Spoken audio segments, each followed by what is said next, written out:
नमस्कार, बहुत स्वागत है आपका। आप देख रहे हैं न्यूज स्टेट। आपके साथ मैं हूं सलोनी श्रीवास्तव अजमेरा और अहम खबर से बुलेटिन की शुरुआत करते हैं, जहां भोपाल से बड़ा अपडेट मिला है। 25 मई से यहां पर शराब की दुकानें नहीं खोली जाएंगी। 25 मई की शाम से ही शराब की दुकानें नहीं खुलेंगी। शराब व्यापारी एसोसिएशन ने यह फैसला लिया है। सरकार ने दरअसल एसोसिएशन की मांगे मानने से इनकार कर दिया, जिसके बाद नाराज ठेकेदारों ने दुकानें नहीं खोलने का फैसला लिया है।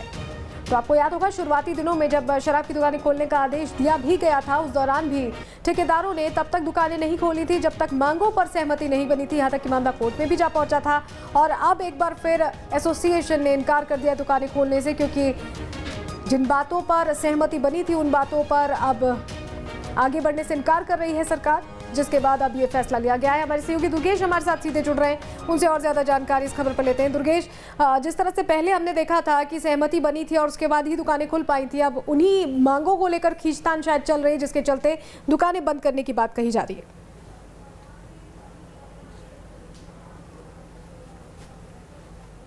बिल्कुल, देखिए उन्हीं मांगों को लेकर खींचतान चल रही है। इसमें इस पूरी खबर में मैं थोड़ा सा बैकग्राउंड में जाना चाहूँगा। जब 4 तारीख को मध्य प्रदेश सरकार ने ये आदेश जारी किया था कि मध्य प्रदेश में अब शराब दुकानें खुल सकेंगी, लेकिन इस शर्त पे कहीं ना कहीं जो शराब ठेकेदार हैं उनको ये शर्तें गले नहीं उतर रही थी और इसीलिए उन्होंने एक दिन की एक तरीके से हड़ताल भी की थी और इस आदेश को मना कर दिया था मानने के लिए। यानी 4 तारीख को जो आदेश जारी किया था, 5 तारीख को खोल ली जानी थी शराब दुकानें, लेकिन मध्य प्रदेश में कहीं भी शराब दुकान नहीं खोली गई थी और ठेकेदारों ने इस चीज़ का विरोध किया। मामला कोर्ट तक पहुंचा और फिर सरकार से बातचीत हुई बीच में और सरकार ने आश्वासन दिया शराब ठेकेदारों को कि हम आपकी मांगों पर विचार करेंगे और उसके बाद हम उनको पूरा करने की पूरी कोशिश करेंगे। इस आश्वासन के बाद शराब ठेकेदारों ने 6 तारीख से दुकान खोलना धीरे धीरे शुरू कर दिया था और 6 तारीख की शाम तक लगभग पूरे मध्य प्रदेश में जहां जहां गाइडलाइन के मुताबिक परमिशन दी गई थी वहां शराब दुकानें खोली गई थी और इस दौरान ये मामला हाईकोर्ट में भी चलता रहा। थोड़ा सा और मैं आगे आऊँगा सलोनी, तो यहाँ बताऊंगा कि हाईकोर्ट में राज्य सरकार ने हाल ही में एक नोटिस के बदले जवाब दिया था हाईकोर्ट में।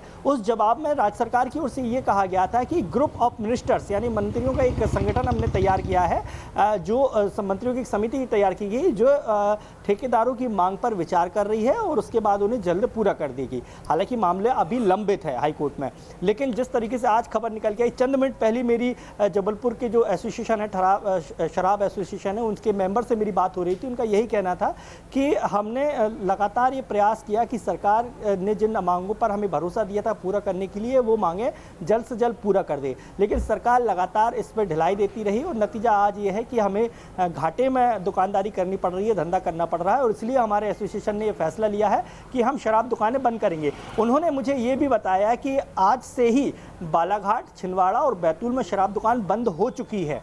कल से बाकी जिलों में शराब दुकान बंद हो जाएगी और जबलपुर और कटनी और बाकी जगहों पर संभवतः 26 तारीख से दुकानें नहीं खुलेंगी, क्योंकि इन जैसे जबलपुर की बात कर लें तो जबलपुर में शहर में तो नहीं, लेकिन ग्रामीण इलाकों में शराब दुकान खोलने की अनुमति दी गई थी। लेकिन उनका कहना है कि हम 26 तारीख की सुबह संभवतः हम जबलपुर और कटनी में भी शराब दुकान बंद कर देंगे। लेकिन बड़ा अपडेट ये है कि बालाघाट, छिंदवाड़ा और बैतूल जैसी जिलों में शराब दुकान बंद हो चुकी हैं। मुख्य मांग, मैंने जब उनसे सवाल किया कि मुख्य मांग आपकी क्या है, तो उनका यही कहना था कि देखिए, जब हमारा ठेका हुआ था उस ठेके के मुताबिक हमारी एक विट की रकम तय की गई थी और हमें पर डे के हिसाब से सरकार को राजस्व देना रहता है, पैसे देने रहते हैं, वो फिक्स रहते हैं। लेकिन वर्तमान हालातों में जिस तरह से शराब दुकान की टाइमिंग है, जिस तरीके से सरकार की गाइडलाइन है, क्योंकि ना हम रेस्टोरेंट खोल पा रहे हैं, ना हाथे खोल पा रहे हैं, ना बार खोल पा रहे हैं। बिड को लेकर ये पहले भी एक असमंजस की स्थिति बनी थी, जिसके चलते दुकानों को डिलेड वे में खोला गया था सरकार के आदेशों के बावजूद, सहमति बनने के बाद। लेकिन अब सरकार का क्या कुछ कदम आगे हो सकता है, दुर्गेश?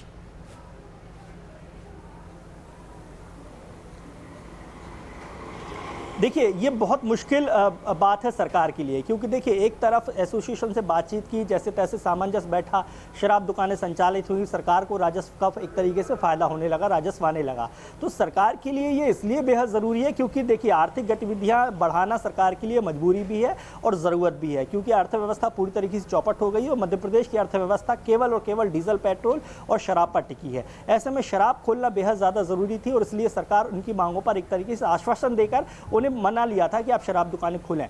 अब जब परिस्थितियां फिर बिगड़ी हैं, फिर एसोसिएशन ने एक तरह के आदेश ही जारी कर दिया है कि अब हम शराब दुकान नहीं खोलेंगे, सरकार की बात नहीं मान रहे हैं। तो ऐसे में सरकार के सामने ये चुनौती है कि किस तरीके से उनकी मांगें पूरी करें। जैसा कि मैं बता रहा था आपको कि मुख्य मांग जो है, शराब ठेकेदारों का ये कहना है कि वर्तमान हालातों में हम जितनी शराब बेच रहे हैं दिन भर में, उसके मुताबिक ही हम आपको सरकार को राजस्व देंगे। पहले से तय शर्त के मुताबिक हम राजस्व देने की स्थिति में नहीं है, क्योंकि यदि सामान्य हालात होते हैं जब शराब दुकान के, तो अमूमन एक शराब दुकान में यदि मैं उदाहरण के तहत बताऊं तो 30 लाख रुपए की बिक्री होती है पर डे। उस हिसाब से सरकार को तय होता है कि हम इतना राजस्व देंगे, लेकिन वर्तमान हालातों में 3 से 4 लाख रुपए भी नहीं आ रहे हैं। तो ऐसे में हम अपनी जेब से तो सरकार को देने से रहे। बिल्कुल, तो सरकार क्या कुछ फैसला लेती है और उसके बाद क्या दुकानें खुलती हैं, ये देखने वाली बात होगी। बहुत शुक्रिया दुर्गेश जुड़ने के लिए और तमाम जानकारियां देने